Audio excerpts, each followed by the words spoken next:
வணக்கம், நான் உங்கள் அபிமான யோகாம்பால் சுந்தர். இந்த பொடி சீரியஸில் இன்றைக்கி 3 பொடி பார்க்க போகிறோம்.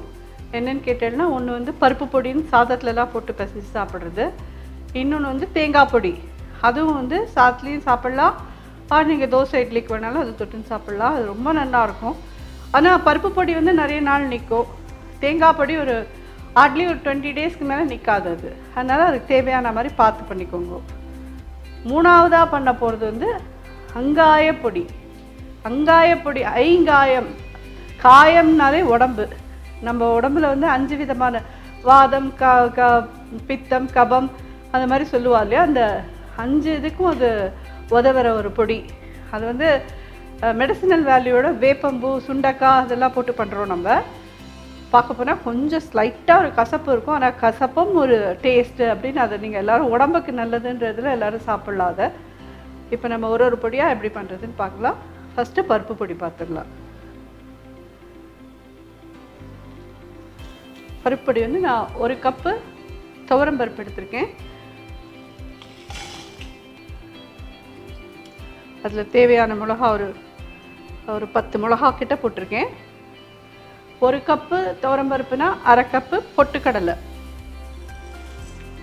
இது நீங்கள் ஹோட்டல்லலாம் சாப்பிட்டேன்னா அது வேறு மாதிரி இருக்கும். அதுலேயே பூண்டு போட்டிருப்பா, இன்னும் சில இதெல்லாம் அதில் ஆட் பண்ணியிருப்பா. நம்ம இது அப்படிலாம் இல்லை, இது வீட்டில் பண்ணுற மாதிரியே பண்ணியிருக்கேன். இதில் பூண்டெல்லாம் போடலை. ஏன்னா நிறைய பேர் அதையும் கேட்குறேன் இல்லையா, நீங்கள் இவ்வளோ பண்ணுறீங்களே அதெல்லாம் என்ன பண்ணுவேன் அப்புறமா அப்படின்னு கேள்வி எனக்கு நிறையா வருது. என்னோடய குடும்பம் பெருசு, நான் மட்டும் இங்கேருந்து பார்க்குறேன் நீங்கள், ஆனால் எனக்கு பின்னாடி நிறைய பேர் இருக்கா. ஆனால் இதெல்லாம் நானே யூஸ் பண்ணுவேன். இந்த பொடியெல்லாம் எனக்கு ரொம்ப பிடிக்கும், வச்சிருந்து யூஸ் பண்ணுவேன். ஸோ இதில் நான் பூண்டு போட்டேன்னா நான் சாப்பிட முடியாது இல்லையா, அதனால தான் நான் வந்து இதில் பூண்டு போடாமல் பண்ணுறேன். உங்களுக்கு வேணுங்கிறவா பூண்டை நல்லா வதக்கி இதில் ஆட் பண்ணிக்கோங்க. ஜஸ்ட் அந்த துவரம்பருப்பு கலர் மாறணும், அவ்வளோதான். ரெடி ஆயிடுத்து.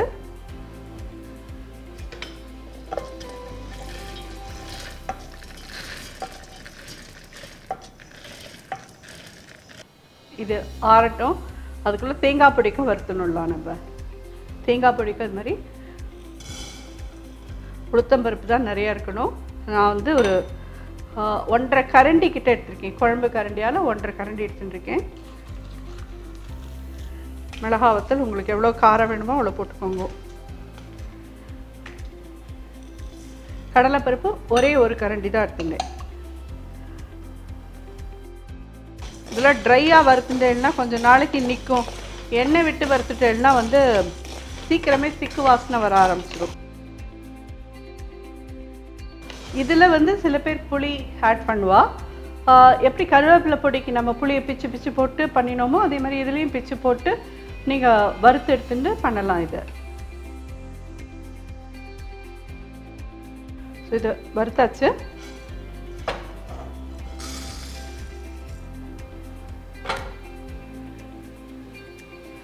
தேங்காய் அது என்னென்னா முத்தக்காய் தேங்காய் திருகி வச்சுருக்கோம். நல்லா ட்ரை ரோஸ்ட் பண்ணணும். இதுக்கு இந்த பெருங்காய கட்டியும் இந்த மாதிரி பொரிச்சு எடுத்து வச்சுருக்கேன். அதுவும் இந்த வறுத்த போட்டு வச்சுருக்கேன். இப்போ வேணால் நம்ம பருப்பொடியை ஃபஸ்ட்டு பொடி பண்ணி எடுத்துடலாம். இது வறுபடுறதுக்குள்ள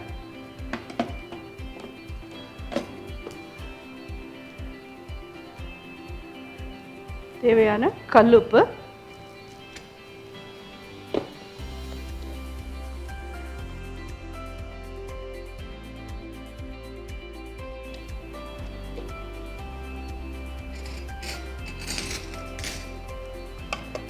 நல்லா ஃபைனாக பொடி பண்ணிட்டுருங்க. இதை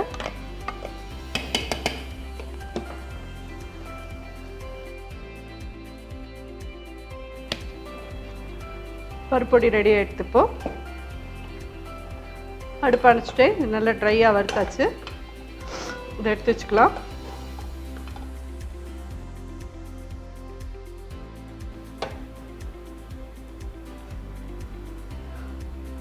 இதுவும் நல்லா ஆறட்டும். அதுக்குள்ளே நம்ம அங்காய பொடி ஃபுல்லாக வறுத்துன்னு வந்துடலாம். முதல்ல 1 கப்பு வேப்பம்பூ, ஒரு டேபிள் ஸ்பூன் கிட்டக்க சுண்டைக்காய் எடுத்துருக்கேன். மந்தக்காளி வத்தலும் ஒரு டேபிள் ஸ்பூன்,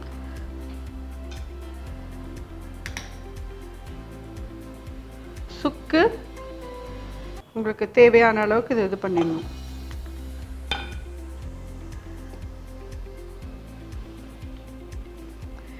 இதை வந்து பிரசவித்த குழந்தைகளுக்கு கொடுக்க போகிறேன்னா மிளகா ரொம்ப சேர்க்கக்கூடாது. நம்ம சாப்பிட்றோன்னா இது ஒரு 4 மிளகா போட்டுக்கலாம்.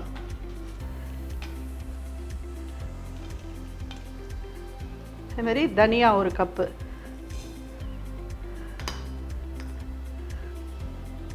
ஒரு டேபிள் ஸ்பூன் துவரம்பருப்பு, ஒரு டேபிள் ஸ்பூன் ஜீரகம், ஒரு டேபிள் ஸ்பூன் உளுத்தம்பருப்பு.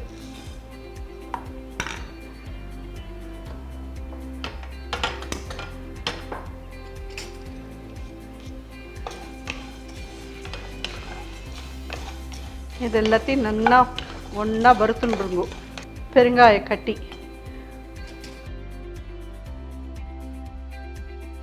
இதெல்லாம் வறுப்பட்டுட்டே இருக்கிறதே நம்ம தேங்காய் பொடியை வேணால் பொடி பண்ணிட்டு வந்துடலாம். இது கொஞ்சம் வறுக்கட்டும். இது ஆறிருக்கு.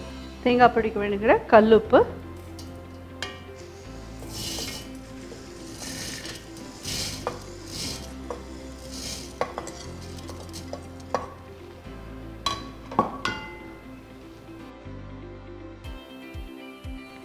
வறுத்த தேங்காயும் இதில் போட்டுடலாம்.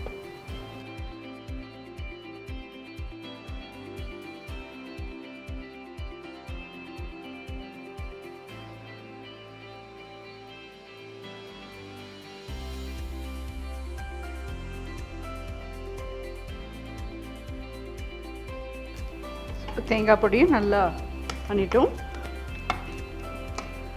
ரெடி ஆகிடுத்து. அடுத்ததாக நம்ம வெங்காயப்பொடி ரெடி பண்ணிடலாம். நல்லா ஆறிடுத்து. அதுவும் தேவையான கல்லுப்பு,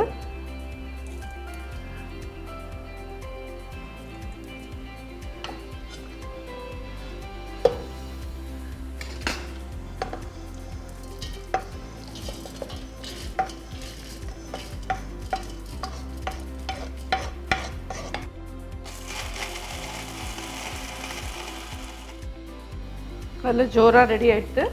வெங்காய பொடியும் பார்த்தா கொஞ்சம் கருப்பு கலரில் தான் இருக்கும். இது வேப்பம்பூலாக இருக்கிறதுனால இந்த கலரில் இருக்குது.